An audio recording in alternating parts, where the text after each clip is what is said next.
안녕하세요 여러분, 반갑습니다. 오늘은 뜨거운 감자인 해외 부동산 투자 제한 국가들과 한국인들의 해외 부동산 투자 현황에 대해 알아보겠습니다. 혹시 외국인의 부동산 소유를 완전히 금지하는 국가가 있다는 사실 알고 계셨나요? 정말 그렇습니다.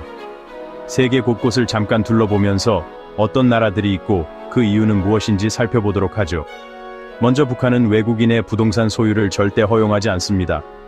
사회주의 체제 유지를 위한 강력한 정책을 고수하고 있죠. 베트남의 경우 외국인은 50년 동안 부동산을 임대할 수는 있지만 소유권은 가질 수 없습니다. 이는 현지 부동산 시장을 보호하고 투기 거품을 방지하기 위한 조치입니다. 태국도 외국인의 토지 소유가 금지된 국가입니다.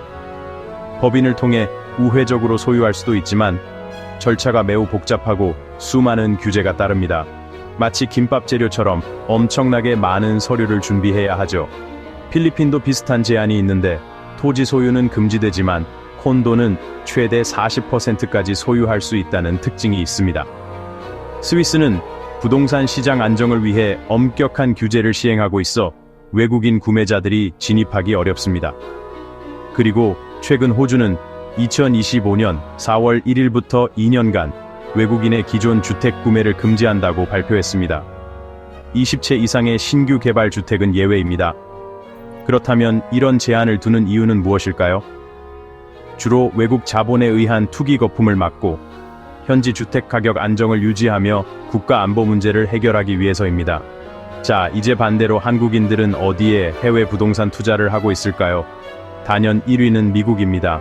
한국인들은 LA, 뉴욕, 샌프란시스코, 하와이 등 주요 도시의 상업용 및 주거용 부동산을 투자 또는 자녀 교육 목적으로 구매하고 있습니다. 다음은 캐나다, 특히 밴쿠버와 토론토가 인기 지역입니다. 이민, 세컨드 하우스, 임대 수익을 목적으로 투자하는 경우가 많습니다. 호주도 시드니, 멜버른, 브리즈번을 중심으로 인기 투자처입니다. 주거용 부동산 투자와 은퇴 후 이주를 고려하는 분들이 많죠. 베트남과 일본도 주목받는 투자처로 호치민, 하노이, 도쿄, 오사카, 후쿠오카 등 주요 도시의 상업용 부동산과 콘도에 투자가 집중되고 있습니다. 그런데 만약 투자가 제한된 국가에 꼭 투자하고 싶다면 어떻게 해야 할까요? 합법적인 우회 방법들이 있습니다. 현지 법인을 설립하는 방법이 있습니다.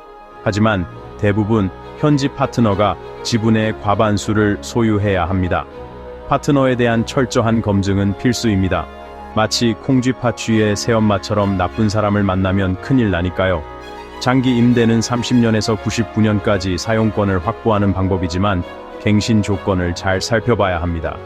현지 시민, 주로 배우자와 공동 소유하는 방법도 있지만 위험이 따릅니다.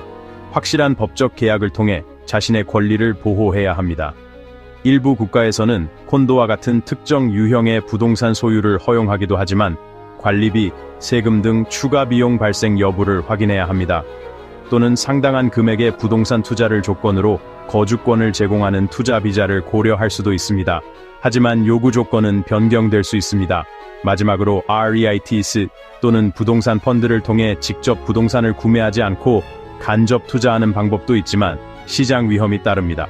어떤 투자든 반드시 현지 법률 전문가와 상담 후 진행하는 것이 중요합니다.